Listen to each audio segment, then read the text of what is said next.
Hello everyone. This is JD Photography and Lifestyle.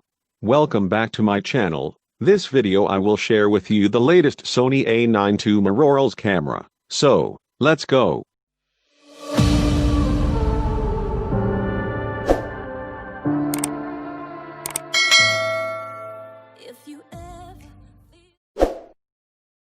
The Alpha 9 II is Sony's latest high-end sports camera and is capable of silently shooting 24MP images at up to 20 frames per second with no blackout between frames. If that sounds familiar, it's because the A9 II's predecessor was similarly capable, but this new version brings some refinements and enhancements to make for a formidable, yet compact, option for professional sports and action photographers. One of the most significant of updates is a new mechanical shutter mechanism that allows for 10 fps bursts. This is significant because if you find yourself in a situation where you can't use the electronic shutter for risk of banding or other artifacts, the older model could only muster 5 fps, which is a bit uninspiring on a camera meant to specialize in sports. Suddenly, this is a camera that will give you a solid burst rate in just about any setting, rather than being best suited for brightly lit outdoor venues. Key specifications: 24MP full-frame stacked sensor with 93% autofocus coverage across the frame. 20 fps continuous shooting with full AF, electronic shutter. New mechanical shutter rated to 500K shots, allows for 10 fps shooting with full AF. 5.5 stop, cheaper rated, 5-axis image stabilization. Dual SSD card slots, 3.69mm OLED viewfinder, 1280x 960 pixels, with up to 120 fps update. 1.44mm rear touchscreen LCD, oversampled full-width UD 4K/24p video, 1.24x crop for 30p. No log option. Gigabit Ethernet, 5 GHz Wi-Fi. 10 banks of FTP/camera settings, support for voice memos. Battery cheaper rated to 690 shots, 678 grams, 24 ounces. With some additional ergonomic tweaks, the Alpha 9 II is an evolution of its predecessor's revolutionary capabilities, but it remains impressively compact and speedy. And, of course, it comes with Sony's industry-leading autofocus implementation. It's available now at an MSRP of $4,499 USD. What's new and how it compares? While the A9 II isn't quite as revolutionary as its predecessor, it comes with some valuable updates. Updated ergonomic, autofocus and other tweaks. The A9 II receives the same ergonomic updates Sony first bestowed upon its A7R4. For starters, the grip is a bit larger and more comfortable. Every button on the exterior is easier to find by feel and offers greater travel, and dials have better feedback. Sony is also promising enhanced weather sealing on the A9 II. A large, dedicated AFON button and massive, well-textured AF joystick make it easy to take control of the A9 II's autofocus. And the AF point can now be displayed in a bright red color for easier viewing. Your other option is white.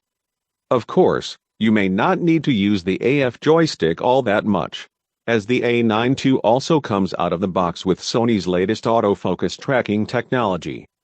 It's so reliable and easy to use that you may only rarely need to move your AF point at all, or change AF settings all that often. The A9 II also comes with a new, faster processor which, along with updated AF algorithms, promise improved autofocus speed and acquisition times, and the previous A9 was already a good performer in this respect, particularly with firmware version 5.0. Finally, Sony claims a slightly improved in-body stabilization system that offers 1/2 EV more shake reduction than the previous A9. Body, handling and controls. On the outside, the A9 II looks a lot like Sony's A7R4 with an extra pair of dials on the top left. That's a good thing. Overall, the Sony A9 II looks almost exactly like a Sony A7R4 but with additional dials on the left shoulder for direct control of your drive and autofocus modes. This makes the A9 II one of the best handling full-frame Sony cameras yet. As stated on the previous page, the larger grip, Autofocus control points and generally longer button travel make the camera much easier to operate with your eye to the finder, or if you're wearing gloves during a colder shoot. It's only fractionally larger and heavier than its predecessor. But it still comes in at less than half the weight of Nikon's D5 or Canon's EOS 1DX Mark III. Despite that, it feels solid, and overall we find it a pleasant camera to hold and use. If you gravitate towards larger lenses, though, you may want to add a battery grip for better balancing, which admittedly offsets the weight/size differential from its immediate peers. Image quality. The A9 II produces lovely images across a variety of situations, with great noise performance and a fantastic JPEG engine. Studio scene.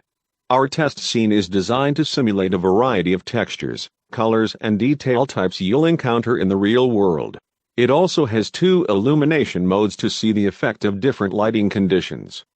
RAW. The Sony A9 II, just like the original A9, turns in good results for a 24MP sensor. It's just fractionally softer at a pixel level than the Canon EOS 1DX Mark III and Nikon D5, almost certainly due to it having a stronger anti-aliasing filter than those options. We generally find well-executed AA filters to be good things. Check out the A9 II against Sony's A7 III, which doesn't have an AA filter.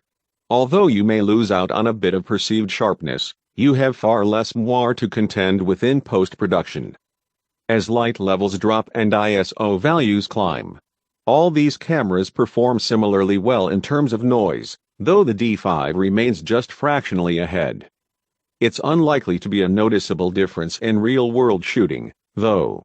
JPEG. A good JPEG engine is of paramount importance in a sports camera. You can customize these cameras' image quality settings, but they all look good out of the box with the Sony's fine details looking the best of the bunch. They likewise all exhibit generally pleasing color response, though we have to admit that we tend to prefer warmer greens, deeper reds and richer yellows of Nikon's D5 in particular. At higher ISO values, the A9 II's grain looks to our eyes a little less digital than its predecessor. Both Sonys generally lead the pack when it comes to balancing noise and detail retention. Dynamic range.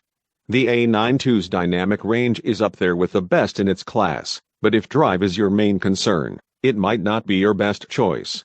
Dynamic range performance, ISO invariance. The sensor in the Sony A9 II doesn't appear to be ISO invariant as it's presumably a dual-gain design. This means that, in the end, shooting at lower ISO values like 100 or 200 and then boosting them in post gives noisier results than shooting natively at ISO 6400. We test this because it gives us an insight into the sensor's read noise characteristics, which help to define dynamic range. Shooting a scene at a lower ISO value helps to keep your highlights from clipping to white and being unrecoverable, and low read noise allows you to brighten up the image in post without shadow regions becoming overly noisy and distracting. To our eyes, we'd be comfortable shooting at ISO 800 and brightening in post, preserving around 3 eV of highlight headroom compared to shooting at ISO 6400 natively. If your shooting situation dictates that you must shoot below ISO 800, you probably should.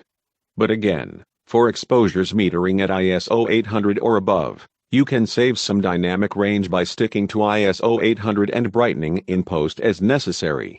It's also worth noting that the drive falls noticeably behind the Sony A7 III, which also uses a 24MP sensor. In this case, it seems that's just the trade-off between the shooting speed the camera is capable of and maximum dynamic range. You see this in other sports cameras, such as Nikon's D5, which has lower dynamic range than other options in Nikon's lineup. Autofocus. The A9 II has, hands down, the best autofocus performance money can buy. System overview. Sony's A9 II uses the company's latest autofocus implementation, which we have found to be incredibly effective and easy to use in almost any situation from family photography to pro sports. We've covered it in detail elsewhere, but here's a quick refresher. The A9 II has 693 autofocus points offering 93% coverage of the sensor.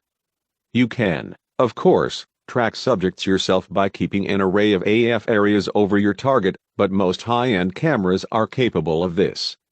It's letting the camera recognize and track a subject around the frame, thereby freeing you up to concentrate on capturing the right moment. That is the greater challenge. As far as setup goes, we recommend keeping the camera in AFC and using the tracking, flexible spot M focus area with face/eye priority enabled. This will allow you to place an AF area over the subject of your choosing, and the A9 II will track it tenaciously with a green box.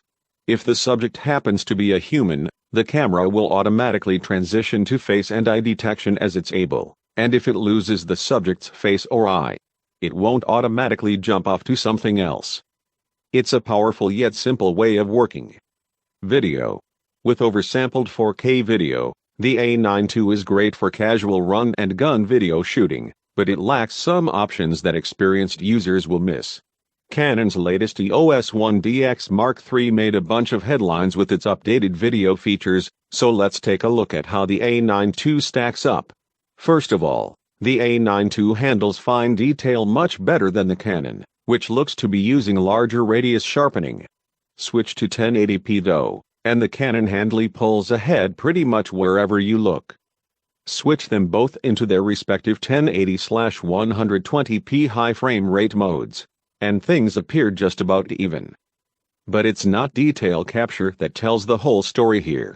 This is because, despite its higher radius sharpening, which, we must admit, can be fine-tuned, the Canon offers far more video modes than the Sony, including internal capture of cinema 4K at 60 fps.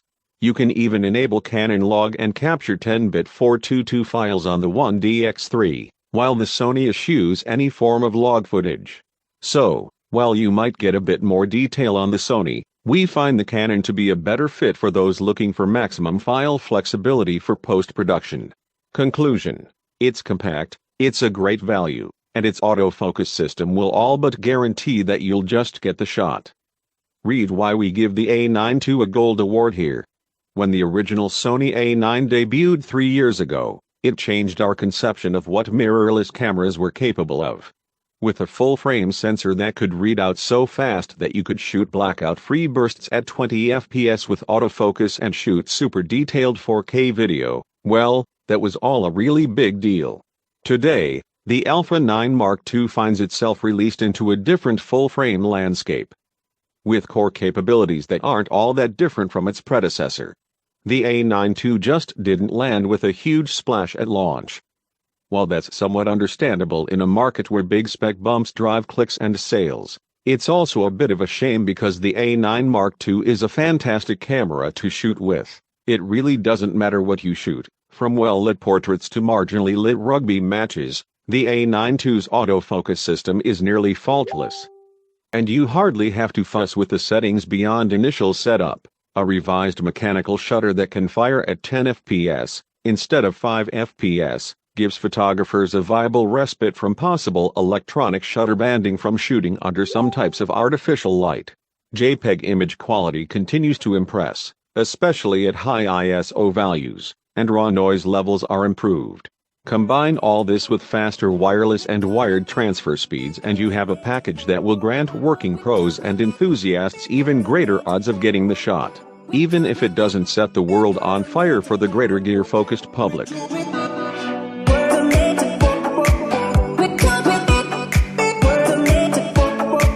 And that's all for this video. I hope you like it. Please don't forget to subscribe my channel, and hit that bell button so you get updated to my latest upload. Thank you so much for watching.